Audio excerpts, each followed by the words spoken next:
He'll make it for sure. Now that's why I backed him on Tap Touch. Hey, Luke. Yes, Gene Simmons? He's probably the best when it comes to this stuff. Thanks, Gene. You've got the touch. You got the touch. You got the power. Got the touch? Choose Tap Touch. Better your bet. Download the app today. Chances are you're about to lose. For free and confidential support, call 1-800-858-858 or visit gamblinghelponline.org.au.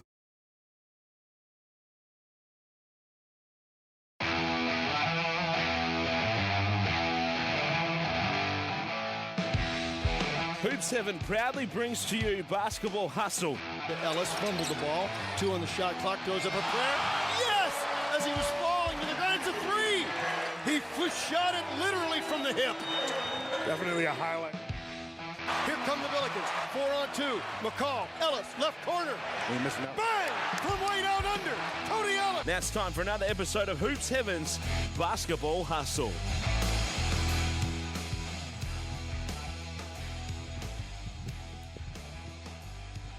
Hello and welcome to Hoops Evans Basketball Hustle, and we've got our Championship Series teams, Cody.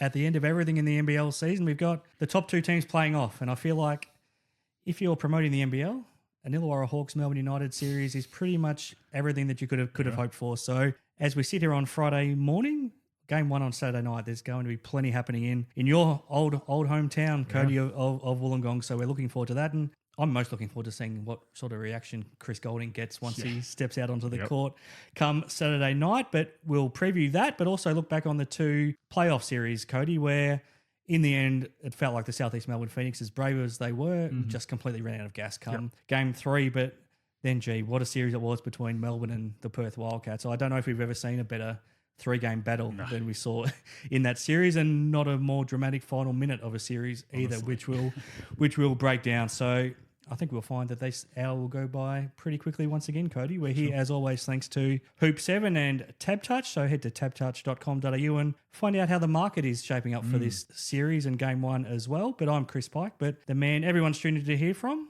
the former Illawarra Hawks forward. Let's forget about the Sydney Kings for now. Cody, your old team has a chance to win a championship. Thanks for joining me. Mate, yeah, it's going to be a fun series between these 2 teams. And, we had 2 fun series before this, so it's shaping up to be an exciting series between the 2 best teams that we've seen all season. So the 2 rightful teams to be playing. Different surroundings for today's show as well. So Albus has been kicked out, replaced by his older cousin as well. So he might pop in and out at different times to say hello. So Oscar might be our 3rd co-host today, Cody. What's the feeling like when you've got a former team? You had a great time in Wollongong. I know the last season didn't go well, but you really did feel a massive part of the Hawks, but also the Wollongong community. What's the feeling like knowing that for the first time without you were part of their last championship series? What's it like seeing them back there? It's awesome. It's really cool to see, and that was funny seeing Oscar Foreman and AJ Ogilvy sitting right next to the bench, and plenty of TV time, plenty of screen time right next to the bench. So no, look, it's really exciting. I think Illawarra as a whole, deserves some success. And I think, with the team that's been put together and what Tatum's been able to do with the team has been, really fun to watch, especially as an ex-player of the club, and just how the club's grown since, 8 years ago that we played in that grand final series. So, look, really excited and really excited to see how they come out and are ready to go. And I know the Hawks faithful will certainly be ready to go in that Game 1. We've got plenty of time to talk about it over the next hour, but I don't know if there's been a Hawks team that's been as completely embraced by that community as this one. I mean, you go back 3 years when the Hawks were coached by Brian Gorge, and they ended up making the semi-finals and losing to the Perth Wildcats, and it felt like after every single game, Gorge was sort of pleading towards the entire community of Wollongong to get behind this team, and they were struggling to get 2,000 people to games. You fast forward to now, and you compare it to the way last season started to now see how they're not struggling to sell out. Every single game is completely sold out, over 5,000 people there. It's incredible that the community has embraced this team so quickly and so much. Yeah, and I think a lot of that comes down to their play style. They're a really exciting team to watch, and they get up and about. They're up and in defensively. They push it offensively. They've got everyone on that roster runs the floor real well. They shoot the ball real well. Like I said, it just comes down to a really exciting style of game. And I think, like I said, in that grand final series that we had 8 years ago, the community got around us unbelievably. Yes. And it was a lot of fun to be part of. And while it's a smaller stadium, it gets just as loud. Yeah. And it's rowdy, you know, it's fiery. It's a fun environment to play in. So yeah, look, it's going to be pretty crazy in there. So I'm upset that I won't be able to sit in the stands and watch one. But look, it'll be fun to hear it all through the TV, I'm sure. I was there in, oh man, it's scary to think it was 15 years ago for the game 2 of 2010. And I still don't think I've heard a louder or more hostile environment when the Hawks were playing the Wildcats for that game. So yeah, it's amazing what they can do. And all of that's going to be directed at Chris Goulding come Saturday night, which will be fun to see how that plays out. The flop count will be out. I'm sure it will. Will be out on that poster again, I'm sure. This isn't the Hawks hour though, Cody. We've still got 3 other teams that we're playing. What's your reaction now that we reflect on both series? So the most dramatic possible finish to game 3 between the Wildcats and Melbourne United, but all 3 games, I mean, you go back to game 1 and it's Chris Goulding's second half. I mean, 9 3-pointers in the second half after having 3 fouls in the first half. That was incredible.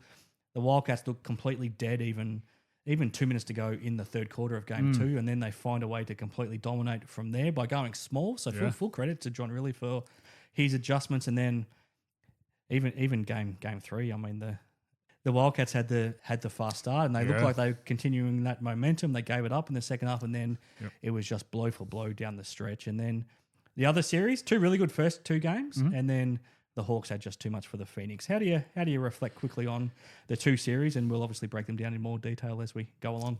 Yeah, look, Hawks Phoenix, obviously, like you said, first 2 games were great. Both of those could have gone either way at points, and then both home teams ended up just being better down the stretch. And then game 3, just dominance from the Hawkies. And then United and the Cats are just an unbelievable series, and which is what we expected, because, you know, every time these 2 teams play each other, there's some sort of drama, there's something that goes on, and it's always a great game. There's never really ever blowouts between these 2 teams, and that last game was something very special to watch. Yeah, it was. So just wrapping up, so the Hawks and the Phoenix, remarkably, games 1 and game 2, the home team won.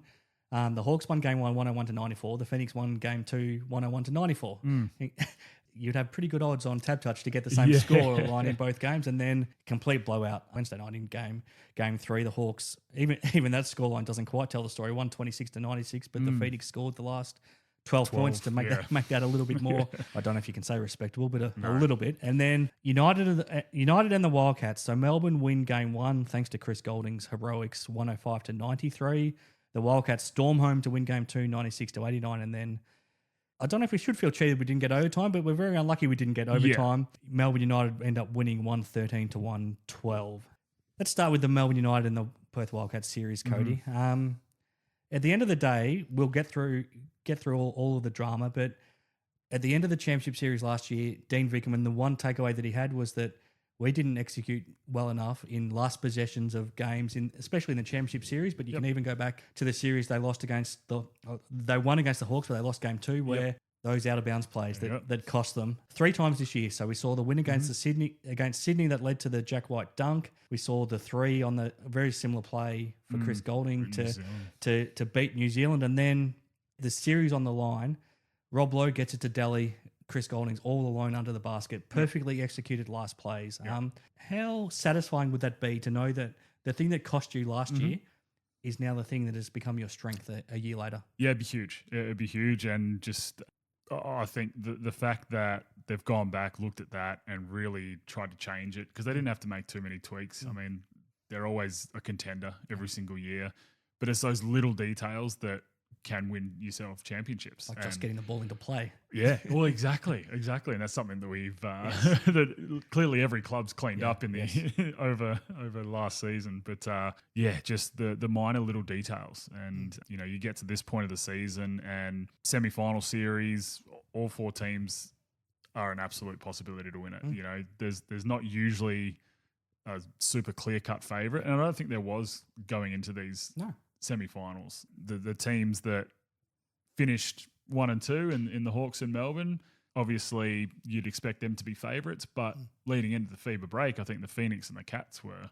two of the most red hot teams going around. So it was always cracked up to be good semi-final series. But when you go back and look at those little details, and like you said, they probably should have won the series before last year in the semi-finals quicker than they did. Yes. And then obviously it cost them a championship later. Yeah. So they'd be feeling pretty good about themselves that they've been able to execute late game. And you can see just the way the whole play's run and everyone does their job perfectly. Yep. And it was pretty impressive last play. Do you give the credit for Melbourne executing so well, or given it was a very similar play that Melbourne run, should have the Wildcats been more prepared for what was coming? Yeah, well, it was the exact same play as the Sydney one. Yeah. Look, Perth probably should have been prepared for it. I think that, especially with that previous knowledge of, well, they've won a game off this exact spot, you know, in this exact circumstance already this season, you know, that's something that I think the assistants need to be all over.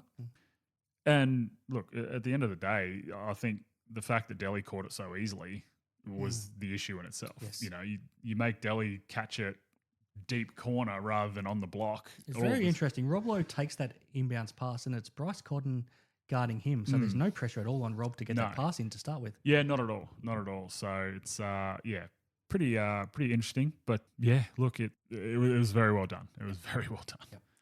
Yeah, I mean, I think full credit to Melbourne because it's, even if you know what's coming, to still actually execute in that moment, it shows a lot of poise. A lot of drama, though, in the end of this series, Cody. Yes. A lot of the talk, and rightfully so, is on the missed goaltend, Marcus Lee going up to block the shot on Ben Henshall. Clearly, his layup came off the glass before Marcus Lee touched it. But then the score's 107-107 at that point, 2 minutes 30 to go in the game. Melbourne end up scoring 5 straight points after that. Yeah. And it's virtually game over based on that call because, you know, it's so much different. If that score counts for Ben Henshall like it should have, then Jesse Wagstaff 3 is to go ahead and be a game winner rather than to tie the scores up. Yep. What did you make of the play in real time? Did you clearly know it was a goaltend when you saw it? And what have you thought of the reaction afterwards? Yeah, look, I called it goaltend straight away. You could see that it did hit glass. I mean, in live play, it's a half a second, so it's tough to see. But I mean, you know, the officials have got to pick that up. I think that's a series defining and season defining moment, you know, for a team, and that is an unfortunate one. But you know, like you say, Jesse's 3 would then be the go ahead 3. That'd be up 2. Yeah. I mean, if everything else, the ripple effect is crazy, obviously, and it wouldn't have worked out the same way that it did, but say it does. Goulding's not missing that second free throw. You know, he missed that deliberately. Yes. He's not missing that. Yep. That's probably 2 free throws. And then we get overtime like we wish we kind of had because I didn't want that game to end. Yeah. So it's a massive thing. And look, obviously, if that happens, then the Cats go up and then all of a sudden momentum is probably more in their favour. And then, you know, those shots on the other end by Melbourne, you know, that little bit more tense because you're down rather than tie ball game. Yeah. Making a shot when it's tied is a lot easier than making a shot when you're down. Yes. Even with the big time players that were making plays. It's just one of those things that happens. So look, it was huge. And look, obviously there's been lots of kickback from it and social media's been in a frenzy over it. Yeah. And look, rightfully so. I understand it. And I think the NBL's got to figure out a way to be a bit like the NBA in that aspect in the replay center, because it's there, can look at that kind of a thing. I'm not sure how they implement it, whether they count it and then whenever there's a stoppage, you know, they explain what's happened and that kind of a thing. But look, it's not too often you see a goaltend missed like that. No. So it's an interesting one because if the replay center looks at it, they have to look at it for 1 second and they overturn it. But because it happens in live play, they can't do it instantly. But are you happy that at the next stoppage, if that score is not counted, but if, say, Melbourne goes up and scores the next 3 points anyway, and then there's finally a stoppage when Marcus Lee steps to the foul line, they turn it over then, and then they give the 2 points to the Wildcats. Are you happy if that's the scenario? Look, I think so, because at the end of the day, that's the right call, right? And, you know, while, again, that can cause a ripple effect in, well, what about missed fouls and this and that, and it becomes a lot. Yeah. But I think with something just as black and white as that, and I think that's something that can be implemented. So, yeah, look, I'm not sure what'll happen, if anything at all. I mean, the league came out and said it was clearly a goaltend. So It doesn't change the no, result, it does doesn't. It doesn't. And look, I mean, they probably didn't even need to because it was so blatantly obvious. Yeah. So it's a tough one from the league's point of view. But it'll be intriguing to see if they do look at implementing something along those lines. I don't think this is the solution, but I'll throw it out there anyway. What if they see a contentious play that is a 50-50 call with a block or a goaltend, and they stop it? They stop, similar to what they would do if it's a floor wiping situation. They stop play and say, look, let's just stop it. I know that you could have been on the break, but let's review it. Let's get the right call. Would you be happy if they blow the whistle to stop play in that situation? Or Nah, I think it would be more along the lines of like the flop call. Yep. So wait till a break in play, then do it. Because I think with that kind of thing, it does often lead to a fast break down the other end. Because, for instance, the Cats are all, they stop for half a second because everyone thinks, oh, well, that should have been a goaltend. So Melbourne's pushing it the other direction. They did. They went down, scored. Yeah. I think after that, maybe that's when you can do it. But I don't think it should be like a wet floor scenario where they have to stop it because there's, chance of an injury or anything like that, because there isn't. So I reckon that if they do it, it would have to be waiting for a stoppage or a score or something like that before they stop. Yeah, there was a score straight up after that, so they could have done it after that. Yeah. But you bring up flopping. That's another contentious issue. Yes, so it is. Marcus Lee goes to the foul line because he flops on it. He runs into Jesse Wagstaff. There was no contact for him to fall over, but he does fall over. A lot of people will point out the irony that it happened against Jesse, but that's another call that clearly didn't go the Wildcats' favour down the stretch either. Yeah, no, it didn't. And I mean, look, end of the day, it was Marcus Lee going to the line, and it different if it was like a Chris Goulding or an Ian Clark where it's automatic too. He only made the one. He made one, which at the end of the day did make a difference. Well, it did. So, but yeah, I don't know. It's just one of those ones, that they get baited into it, and it's a frustrating one. But again, something that's been brought up a lot since the game. So you're right, fairly ironic that it was Jesse that stood up and took the hit. The more obvious call that was also missed that made it 112 to 107 was an Ian Clark travel. He clearly took a step before he dribbled the ball. He drives to the basket. From a Wildcats point of view, clearly you let him get to the basket too easily anyway. So if your defense is a little bit better, maybe you don't let him get the layup anyway. Yeah. But he should have never got to that point because that was as clear a travel as you're ever going to see. Yeah, and another one that when it happened, I went, oh, geez, they missed that one. Yeah. And then, led to a little runner and a little layup. And again, that's another tough one that I feel like is something that at this point in the season can't be missed. And they do get them. They don't miss too many of them. No, they don't. They don't. There's a lot that they do in the NBA. Yeah, well, that's different level there. But that's that's one that even throughout the season they call some travels, and I'm like, that wasn't actually a travel, They do usually go the other way where they're too strict on it, aren't they? Sometimes it's probably not a travel, but they call it. They don't usually miss too many obvious ones. No, so that was probably a frustrating one for sure for the Cats because again that leads to a Clark layup that now puts it out to 5 with a minute-ish to go. So not ideal, not ideal. Some interesting calls and missed calls in the last couple minutes of this game. And the last one was on the very last second where Ben Henshall fouls Chris Goulding under the basket. Goulding is so good at flailing to make it look like he gets fouled. We saw it at the end of game 2 where, John Rillie challenged it when Dylan Windler clearly, in his words, blocked his 3-point shot, but Goulding looked like he completely got shot. So he's really good at making it look like he got fouled. Well done. Firstly, well done for John Rillie for keeping his challenge until the last second because we've seen some coaches waste that challenge. So this is why you save it for the last second. But looking back, did Henshall foul Goulding? Yeah, he did. Okay. He hit him on the arm. You could see on the replay, I think, once it slowed down for sure, you could clearly see that. And because Henny was that step behind, instead of being there to contest the shot itself, he had to reach across more, which meant he just hit him on the forearm. It was a fair hack, wasn't it, in the end? Yeah, I mean, it was, And look, again, you live with that because you'd rather him make it from the line than just a little easy bunny. But still, not ideal. What if he made layup if he didn't get fouled. Yeah, I think so. I think so. His shot wasn't close, but No. in fairness, that was with his arm getting hit. Yeah, yeah, exactly. So yeah, look, it's a tough one, and look, Chris did an unbelievable job to sell that he was coming up the top off that pin down, off that down screen. Yeah. From I think it was Jack White, and yeah, got the youngster to bite, and great backdoor cut, great pass from Delhi, and yeah, like I said, Henny was just that half step behind because he bit on that cut. Yep. So yeah, I mean I think that was probably the most clear cut of the last 2 minutes. It was, and it also decided this series. Did. So let's take a deep breath, Cody. That's been a lot to get through. We've got the controversial parts out of that series out of the way. Let's talk about the good parts of the series when we come back. We'll talk about the Hawks and the Phoenix as well, and then later on we'll do a full preview of the championship series. Sounds good. He'll make it for sure. That's why I backed him on Tap Touch.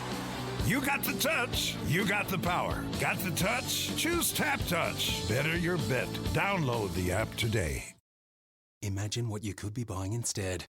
Okay, back on Hoop 7's Basketball Hustle. I'm here with Cody Ellis. Let's talk about the rest of that series between Melbourne and Perth, Cody, because first of all, do you remember seeing a better 3-game series than that one? No, look, there's been some really good series in the past, and I think the grand final series last year was really good. Yep.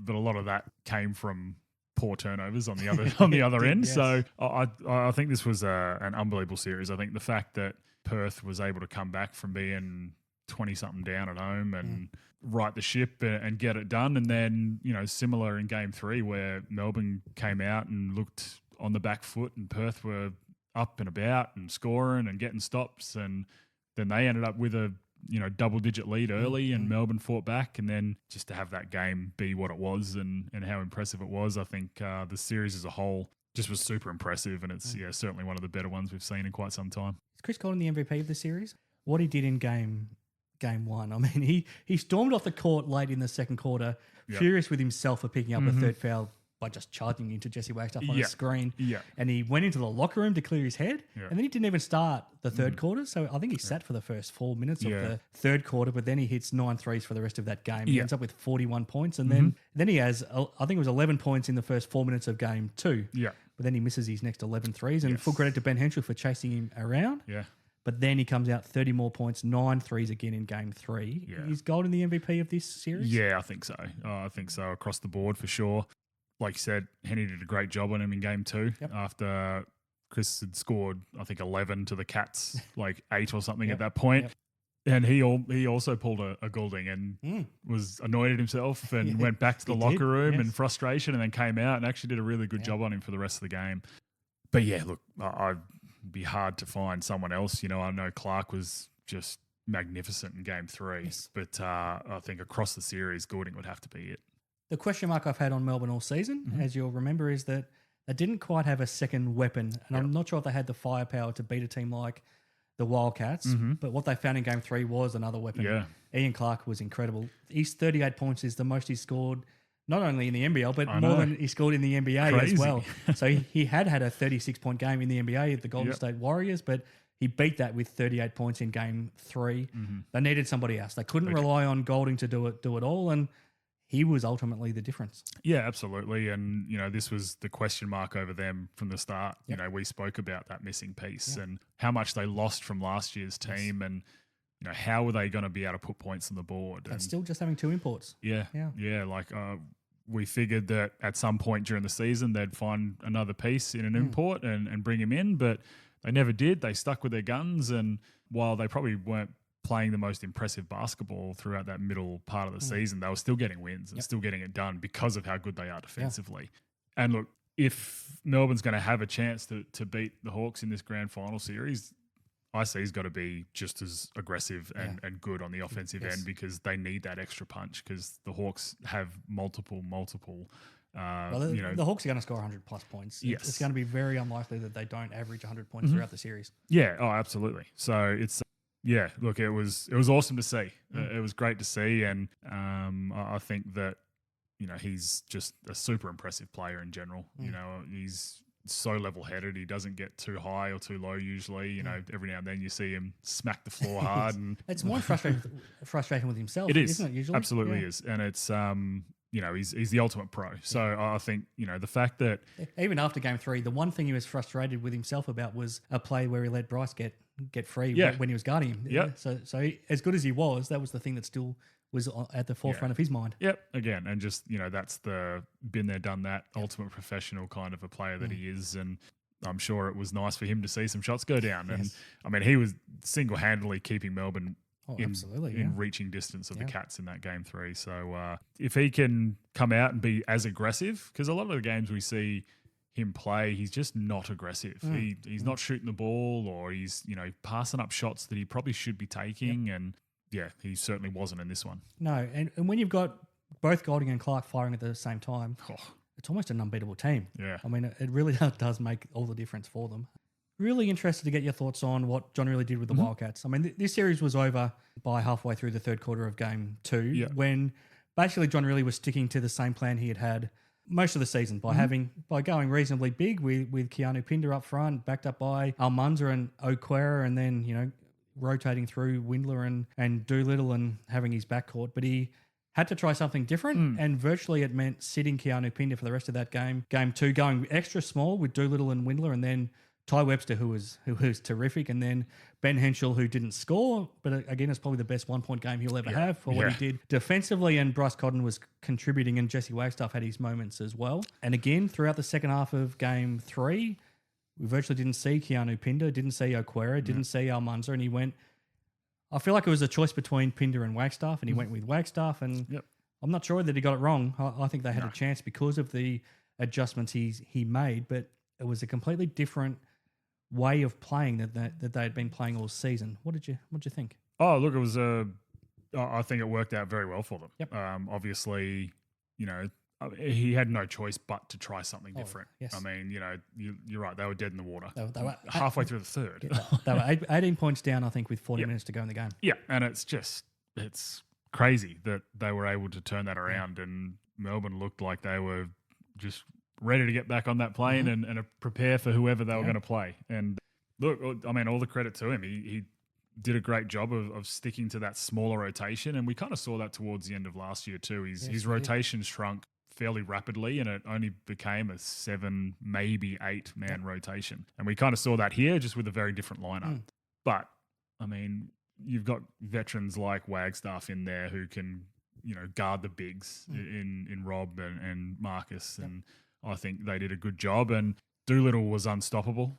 He was unbelievable, and you wonder how much Ty's shoulder was bothering him after that hit he got, and we saw it was taped, and not ideal. But look, for me, Pinder had a great game 1 offensively. I think he was super aggressive, crashed the boards really well. He was aggressive, but he shot 10 of 24. Yeah, Is 24 too many shots? Yes, especially when Bryce, had, I think, single-digit shot attempts. He only had 12 shots. Yeah. 12 well, shots. there you go. Yeah. And that's not good enough. And but again, like, he was taking what was given to him, and the way to beat them is to stop Bryce and make everyone else beat you. And that's been the thing for Melbourne, and they did a great job on Bryce in that first one. So look, for me, the reason that Keanu wasn't playing late is the defensive end. Yep. I think that while Keanu's good in that one-on-one in the post, I think He refused to step up onto the shooters, didn't he? yes, he did, and that's where it was, and that's why Goulding was able to do what he did in game 1, and that's why Clark and Goulding were able to do what they did in game 3. His guys setting an away screen for Goulding, for instance, and you got Henshall fighting for his life against a big screen. It's usually Jack White or one of the 2 big footers inside, and that's big screens. And Keanu's heels are still sitting in the paint, and it's basically leaving your teammates out to dry. And again, look, I don't know what their schemes are. I don't know if that's how JR has the bigs playing, but you can't expect that is what would have constantly been like, no, you're all right, stay back there. For a guy like Keanu, who is so athletic and long and quick, and he'd be perfect in those situations. The amount of steals or at least deflections he could get, or just stopping them from getting the ball in that case. And I was sitting there pulling my hair out watching it. So look, maybe it's one of those things that's maybe why he didn't play down the stretch. I thought it was funny when they were talking about it in commentary, and Lowry went straight to his offense. And it's like, it has nothing to do with that. It was for me. It was on the defensive end. Yep. So yeah, look, I think again that's something where Keanu needs to learn to evolve. And yeah, it is what it is, and that's probably why he went with that smaller rotation. And look, it clearly worked for them, and it flipped the series back on its head and made it an actual series. No, I think you're spot on with his defense, but I also feel like offensively he was trying to force it way too much. I mean, we talked last week in our preview for the series that he would have advantages, but he will find it tough if he's trying to shoot over Marcus Lee and Rob Lowe. Yeah. But it felt like he was trying to, and that's why he shot 12 of 34 across the first 2 games. I'm really interested in what his future is. Clearly he was frustrated because he wants to be the man on this team, and he wasn't across this series. He signed a massive 3-year deal when he left Cairns to come to Perth. Does he stay with the Wildcats for next season? Yeah, I'm not sure. I think part of that is probably whether Bryce comes back or not. Yep. If you're on a team with Bryce Cotton, you're not going to be the man. Like, it's all, I think, the improvement we've seen from Keanu has been super impressive. And, he keeps getting better and better each year, and his consistency needs work. We've seen that throughout this season where he's had an amazing game and then been MIA for the next 2 or 3. Yeah. But, look, he's going to attract some big numbers from some teams, I'm sure. And there's some teams that could really use him and just his energy. I already think, this is just speculation, behind Xavier Cooks, he'd be the highest paid local player in the league right now. Yeah, possibly. Quite possibly. Is he earning that paycheck? I think with the lack of consistency, probably not at the moment. I mean, his potential is through the roof, and I think he's had that for a long time now.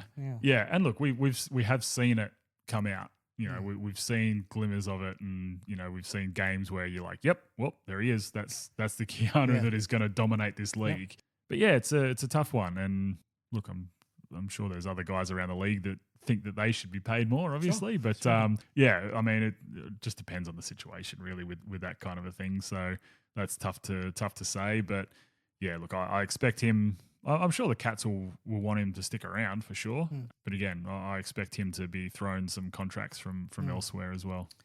We've got to get to the other series, but I want to get your thoughts as a really good free throw shooter your entire career. What did you think of what happened to Jack White? It started late in game 1 where he got the yips, and I think he went 1 of in that game, and then he ended up going 2 of 8 in game 2. I've never seen anything like this. So his first free throw was short. Yep. His second one was a air ball. And then he over-adjusted to the point where it looked like he was deliberately trying to bank them in the rest of the game. He wasn't very successful at it. I don't know if I've ever heard RAC Arena louder than when he was missing his free throws late in that fourth quarter. In general, he's a good free throw shooter. Yeah. This doesn't seem like something that's ever happened before. He also comes out in game 3 and couldn't miss from 3-point range either. And credit to him, he went to the line once and he made it. Yeah. But what did you make of what happened to him with the line? Yeah, it was just purely mental. And you could see as soon as he stepped up to the line, he did not want to be there. Yep. And we've seen that with Zave Cooks. Yes.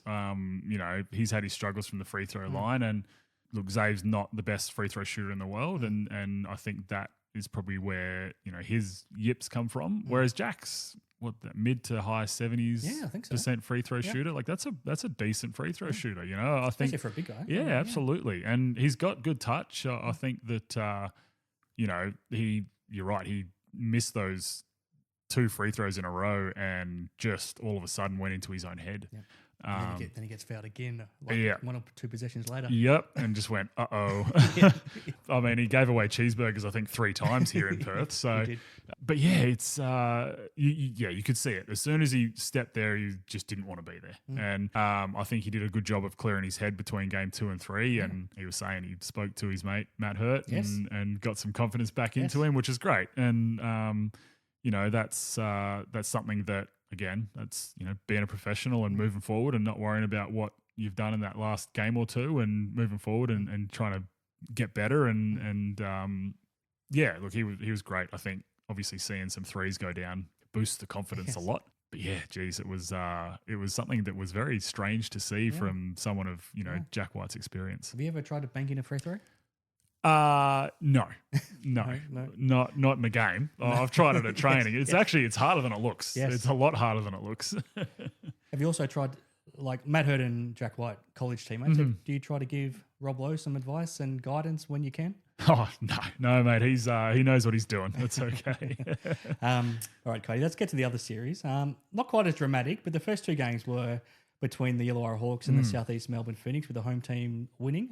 Couldn't have been possibly a more emphatic game 3 from the Hawks, though. 70 points in the first half, the most any team scored all season. And then their 126 points is the most the Hawks have ever scored in a finals game. And the 30-point margin is their biggest ever win in a finals game. And it probably should have been 40 if they didn't give up those 12 points at the end. What are your initial reactions? Yeah, I mean, look, the Hawks have been the team to beat for quite some time this season now. And, I mean, we saw it on display in that third game. You know, it was a good series up until then. I think the first 2 games were really good.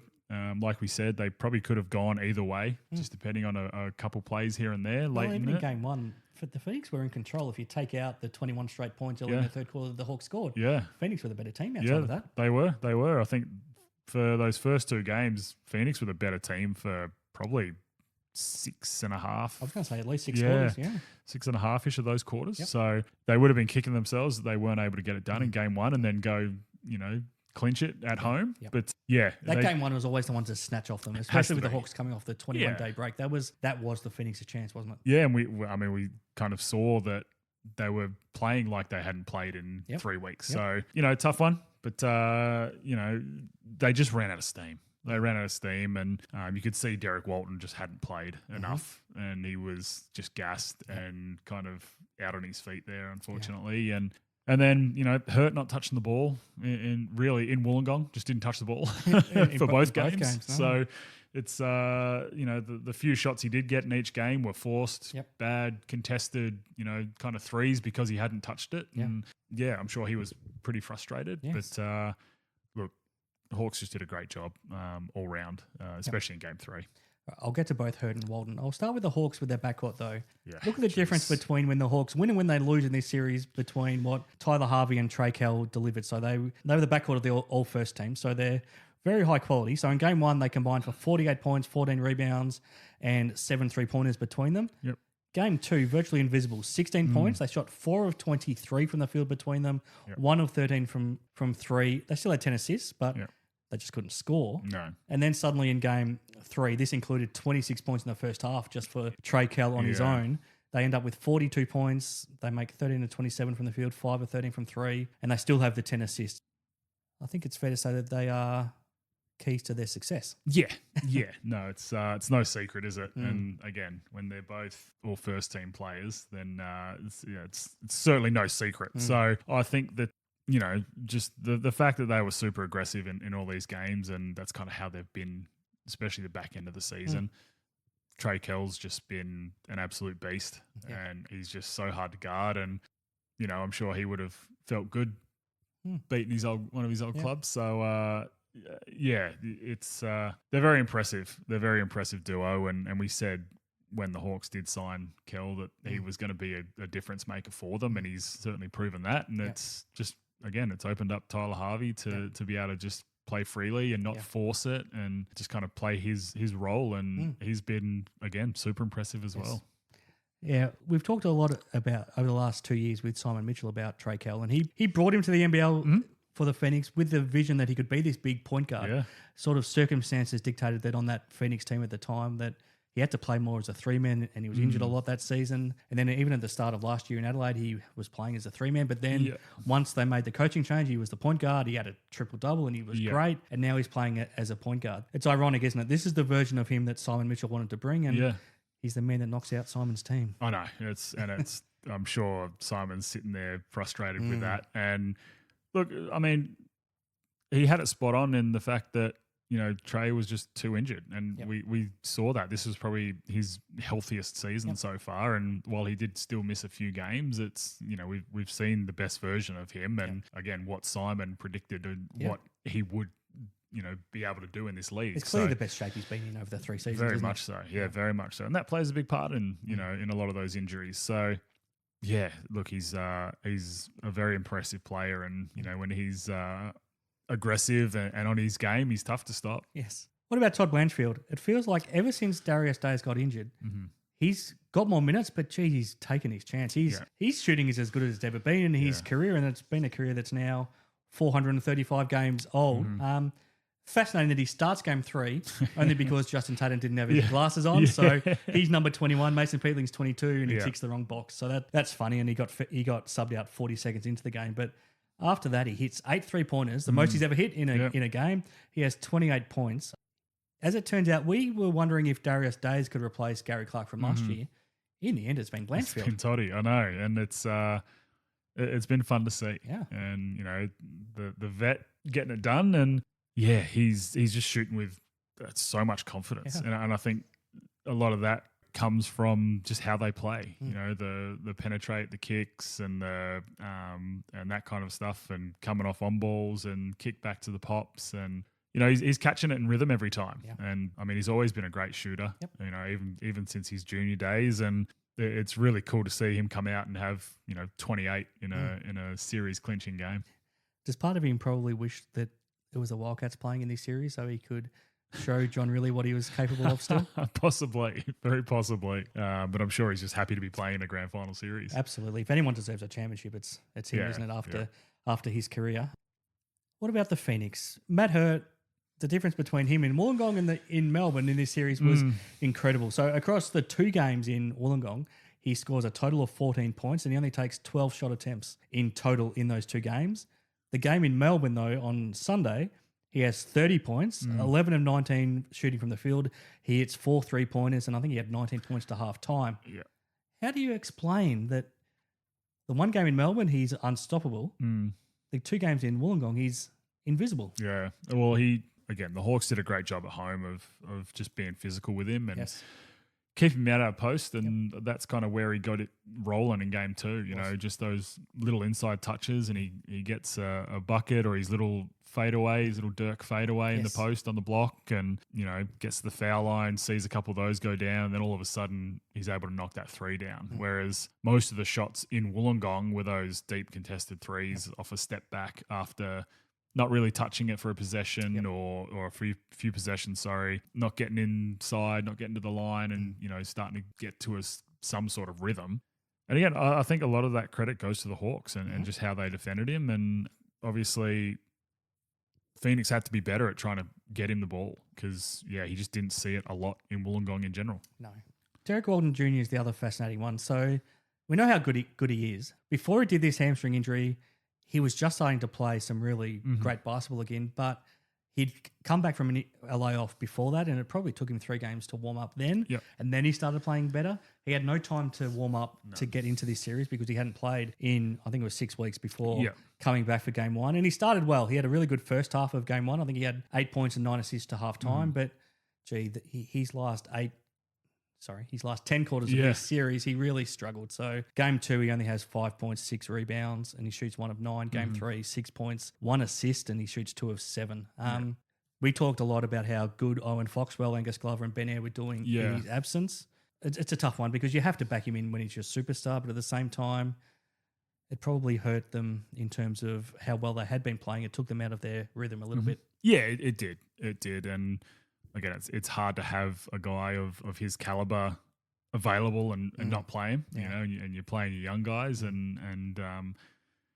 but like you said, it was fairly clear that he was just out on his feet. And I think, by the time that they could have made a change in game 3, the game was over anyway. Yes. The game was over pretty quickly in game 3, unfortunately. Very, very quickly. Yeah. Yes. But look, I think, it's a frustrating one because of, the form that the Phoenix were in with those 3 guys kind of running the show for them.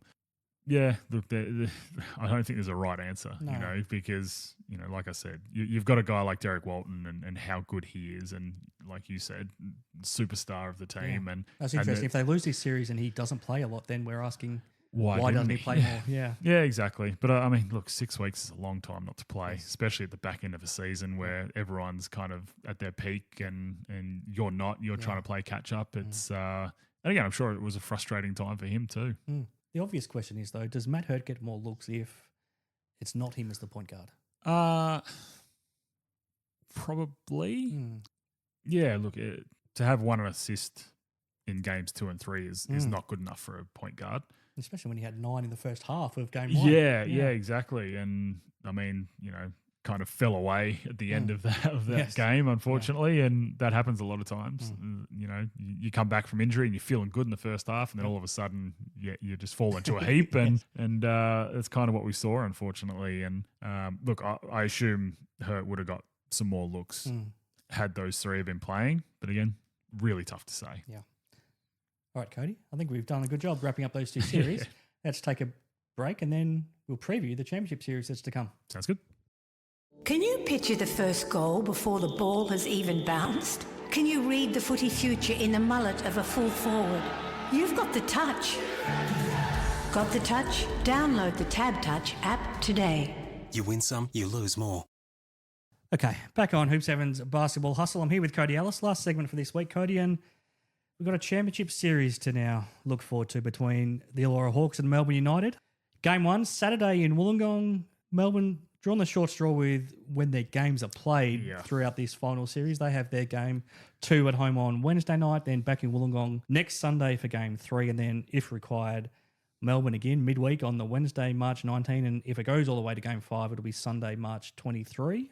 Before we break it down and get your thoughts, so we've got the best two teams. Are these the best two teams in the championship series? Yeah, I think so. And finishing 1 and 2, it's not overly surprising that we see these two teams in the finals. They don't like each other either. No. All you have to do is look back to that first game of this season when Justin Tatum lost his mind, when I think he still thought Chris Goulding flopped in front of him. I think he definitely rolled his ankle on that play, as you've pointed out. So it wasn't as blatant a flop as some of his can be, but that has certainly lit the fuse for this season. The Hawks haven't lost to them since, and they've had 2 really big wins since then.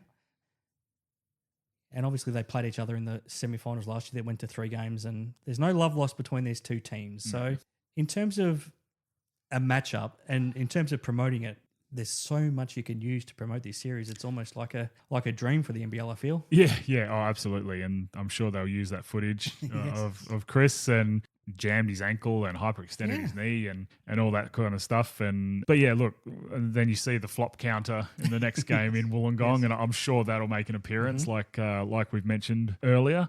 But look, it's primed to be a fun series because these two teams are. Yeah, both teams are very different than the 3-game series we saw last playoffs. Obviously, Chris Goulding is public enemy number 1 heading to Wollongong. Is he the guy that you do want to fire up, though? I feel like the Red Army have done that for years. He's been a big enemy when he comes to Perth, and we've seen that over the years. Melbourne very rarely lose when they come to Perth, and Chris is often at the forefront of that. I understand the Hawks faithful want to get stuck into him, and they don't like him, and they want to make fun of him. But is there also the chance that it motivates him that extra bit more? Oh, yeah, I think so. I think so. He's kind of copped a bit of flack and hate for most of his career, honestly. And look, he's done a heck of a job in showing people up when they do throw it his way. So, yeah, look, it's not someone that you'd want to get worked up and angry. No. Not that I think he gets worked up and angry over it or anything like that, but I think he internalizes internalizes it. Yes. And really is, he's one of those players that will just show you that you probably shouldn't be doing that. So it's going to be an interesting one. Is Julian O'Brien the first person he points to in the stands once he hits a 3 on Saturday night? I don't know. I think he'll certainly be 1 or 2 for sure. It could be members of the Froling family. Possibly. Could be more likely. Yeah, there is that. Oh, look, there's probably a few people around the stadium that could be top of the list. It could be Oscar or AJ Ogilvy. Possibly. Fascinating matchups wherever we look. I want to get your thoughts on the backcourt matchup. So we talked earlier about Trey Kell and Tyler Harvey, how good they are, how match winning they are as a duo, but you don't get any tougher than being guarded by Shea Ili and Matthew Dellavedova. How do you see this backcourt matchup playing out? Yeah, it's going to be a really fun one. I think, 2 of the better offensive guys in the league and against 2 of the better defenders in the league. So it'd be interesting to see who Ili goes to. I would suspect probably to Kell because I feel like he's the head of the snake, but Delly's that bit bigger and stronger. Yeah, so the only advantage Trey's got, say, over Bryce is he's got a little bit of extra size on Shea. Yeah. So he's not as quick, but he's bigger and stronger. Yeah. So yeah, it'll be interesting to see who who gets who. But that's a really fun matchup that I'm looking forward to watching throughout the series. Before the first series for the Hawks, I asked you who Wani would go to, and you said he would go to Derek Walden. In the end, he probably split his time between Walden and Sobey, and he did a pretty good job. Yeah. Is he the obvious one to try to chase around Chris Goulding for this series? Yeah, I think so. You wouldn't expect him to be on either Delhi or Illy to start.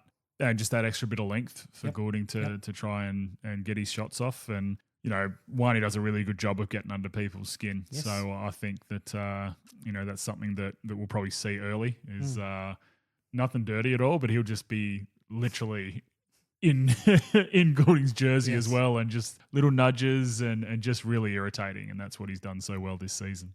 I'm really interested in the power forward matchup. So Jack White clearly has to do a big job here for Melbourne United, but really the Hawks have a three-pronged attack to throw at him between Mason Peatling, and I assume he'll get his number called again to start. I don't know. The way Todd played after starting for 40 seconds. Maybe. But between Mason and then Todd and then even Darius Days, who you think's only going to keep getting better now that he's back playing, that's a really fascinating matchup where I think Jack has to do a lot of the hard work, but the Hawks have plenty of options. Yeah, they do. They do. And, Jack's got his hands full. I think the advantage the Hawks have is, like you said, they can just constantly throw bodies at him. And I expect that they'll do a lot of rotating and that kind of thing on Jack. And Toddy's obviously that little bit smaller, not quite as strong as what Peatling or Days is, but, he's got that agility and that quickness about him compared to the other two. So, look, a few different looks that they'll throw at him, which will be really good for them, I think. What about the big man? So you got Rob Lowe, Marcus Lee up against Sam Froling, Lockie Albrick. Do you see any advantages there for either team? They're a bit of a deadlock, these ones. I think, Froles has been awesome. He's been so good this season, and it's been really, really great to see. Lockie's come a long way from even the start of the season. I think he's been super aggressive, and he's had some really, really important games for the Hawks. But look, it's a tough one. Froling will have to still be aggressive, although he's coming up against, two blokes that are 7 foot. And, Lee being the super athlete that he is as well, it's hard to score on that. And, Rob's big and strong. And he's clearly going to try to get under his skin. Yeah, absolutely. So it's I'm sure there'll be some attempted charges taken and another really fun matchup. And it's kind of, it's one of those series where there's just great matchups everywhere on the court. So, look, leading up to be a really cool series. Who do you think's more likely to be an X factor for the Hawks? Is it H.J. Lee? Is it Davo Hickey? Is it Dan Gruder, who wears it as a badge of honour if he gets ejected late in the game? Who's more likely to have a big impact? I think, Lee's going to come in and do what he does. He's going to make some shots. Gruder, same thing. He's probably not going to play a whole lot, but he's going to come in and be that energy guy. Most of every minute he gets. He does. And Hickey, I think, is probably the key for them. Just, I think that we kind of saw it earlier, a few plays early in game 3 where Phoenix made him make decisions and he was making the wrong ones. And I think that's kind of where United can really take advantage, having him as the one making decisions. But on the flip side, I think, just his energy and just his want and the get after it mentality that he has, I think is something that's, been such a positive for the Hawks all season. Different question for Melbourne, because I don't know if it comes down to an X factor for them, but like we talked about earlier, is Ian Clark their most important player because he has to be that second weapon behind Chris Goulding if they're going to be any chance? Yeah, I think so. They're going to have to score, and everyone expects Goulding to put points on the board for sure. You'll get bits and pieces from everyone else, but I think Clark needs to be the one that's super aggressive as well and kind of do what he did game 3. I don't expect him to come out and average 38 in a series, but I think he needs to be up in that 18 to 20 mark each game for them to really have a good shot. Okay, so game 1 in Wollongong on Saturday night, according to Tab Touch, so go and check it out at tabtouch.com.au or the app. Illawarra Hawks $1.40, Melbourne United $2.95. Who do you think wins, and do you feel like it's a little bit closer than that might suggest? Yeah, look, I do think the Hawks get game 1, but it is a lot closer than what I think the odds are at the moment. And it is quite surprising that the gap is that big for a grand final series. You know, the sheer experience of Melbourne alone is enough to make that closer. And, you know, again, we kind of saw that in the Perth series with them, you know, just late in the game, they can execute really well and get the job done. And, you know, for the Wollongong team, that's, you know, again, not many of these guys have been part of a grand final series. So, Right. yeah, it's certainly closer than what I think the odds are showing at the moment. So you've got the Hawks in game 1. I do. What about the entire series? Who would you put your money on if you had to? Look, I think I have to back the old club. Yes. I really do. And look, they've been the clear-cut favourites for majority of the season as well. I still just think Melbourne is probably missing that one piece. You know, again, goes back to what we spoke about. Well, and this is the team not to be missing a bit of firepower. Similar to the Wildcats, but this is a Hawks team that's averaging over 100 points and less than 10 turnovers. Gee, you have to be able to match them 100 plus points, don't you? You do. That, or you've got to be able to turn them over. And the Hawks do a really good job of taking care of the ball. Well, that's a great point. We talked about that last week. The Phoenix had to turn the Hawks over, and they did that, especially in game 2 that they won. But yeah, they didn't quite do it enough. And I mean, you take game 3 out of it, but they couldn't do it in game 1. And getting them to 13, 14, 15 turnovers and keeping them off the offensive glass is key. It does. It makes a huge difference. And I think that's where Hickey comes into play as well with how he crashes the ball. He got about 5-on-1 play in game 3. Oh, it's just crazy. He just throws his body and he just goes and gets it. And it's that was the reason they won game 2 last year against Melbourne too. Yep. It was his offensive rebound. Yeah, 100%. So yeah, it's going to be a really fun series. I'm really looking forward to it, and it's kind of frustrating that we only really get Saturday, Wednesday, then Sunday. I kind of wish they were closer together, but you know, expecting that all these games are going to be awesome. I'm hoping it goes to 4 or 5, and I would probably expect it to do that. Yeah. So when we come back next week, we would have seen the first 2 games, so we'll be able to have a better idea of how it's looking then. A couple of things quickly before we wrap up, Cody. Kyrie Irving, we've talked about him potentially playing for the Boomers at LA 2028, and all of a sudden he's done an ACL. Yeah. That's 12 months out of the game. It's just horrible news. Yeah, it's shocking. And look, he's been absolutely balling since Luka got traded. He was keeping them afloat. He was, and he looked like he was happy out there and playing, you know, some of the best basketball of his career, really, and has just been nearly unstoppable. And he's been fun to watch. And then obviously a very unfortunate injury, and kind of just took that step a little bit too far and hyperextended his knee and blew his ACL, unfortunately. So yeah, you're right. That's about 12 months out. And look, good thing is the ACL is not the career-ending injury it used to be. No. And you know, I think again, being in the NBA, he would have had surgery probably the next day to get it sorted. And I'm sure his recovery process is already well on its way. Plenty of time to get ready for 2028 Exactly, as well. exactly. Plenty more time to talk about other things next week. But the Lakers, I mean, with Luka and LeBron now playing together, LeBron's playing as well as he has in 10 years. Yeah. And Luka's now fitting in. I think they're sitting second now. They're on a winning streak as we record this. Are they contenders all of a sudden? I think so. You know, you've got 2 generational type players playing for the same team, and They're doing without Austin Reeves at the moment too. Yeah, well, again, you throw him back in there, and all of a sudden, you know, they're tough to stop. Yeah. And I think, you know, guys like Jackson Hayes has been really, really good for them defensively. Yeah. And yeah, look, the longer LeBron and Luka play together, they're both too smart of a player to really let any of the outside noise bother them. And look, they're a legit contender now. Yeah. All right, we've got a bit more time next week to talk about that because we'll only have 2 games to review, Cody. But let's wrap it up there for this week. Thank you to Hoop 7 and, of course, Tab Touch for making it possible. Check out some exclusive and all the odds at tabtouch.com.au and the Tab Touch app. I'm Chris Pike. I'll leave it there and get the final words from a former Hawk who's pretty excited about what's to come. Yeah, look, really excited for this grand final series. I think it's going to be an awesome series all round. And these first 2 games, I expect the home teams to get it done. So we'll see how that plays out.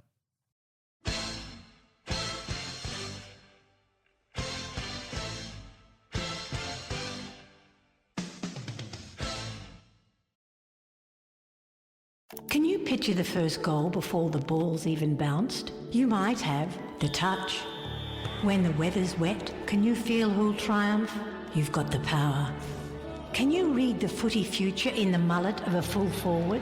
Then you too might be harnessing the power of the touch. Got the touch? Download the Tab Touch app today. You win some, you lose more. For free and confidential support, call 1 800 858 858 or visit gamblinghelponline.org.au.